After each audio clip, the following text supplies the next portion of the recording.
ఆ తొలిసారి పరిచయమే చాలా కొత్తగా ఉంటుంది. ఆ తొలిసారి గుసగుసలే చాలా వింతగా ఉంటుంది. తొలిసారి పరిచయమే మధురం మధురంగుంటుంది.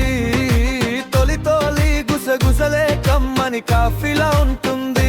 మనసులోని భావాలు పంచుకోవడం మధురమే. కొత్త కొత్త ఊసులు పెదవి చలించే నవ్వులు. ఎంత చెప్పినా మిగిలేను ఇంకాస్త పొడవుగా సాగిను. క్షణ క్షణం నా తలవడం ప్రతి క్షణము నా పిలవడం. హలో అని కింటేంటని ముప్పొంగించే ఆశలు. చెప్పు అని చెప్పాలని కమ్మగ పలికే మాటలు. హలో అని ఇంకేంటని ఉప్పొంగించే ఆశలు. చెప్పు అని చెప్పాలని కమ్మగ పలికే మాటలు. ఆ తొలిసారి పరిచయమే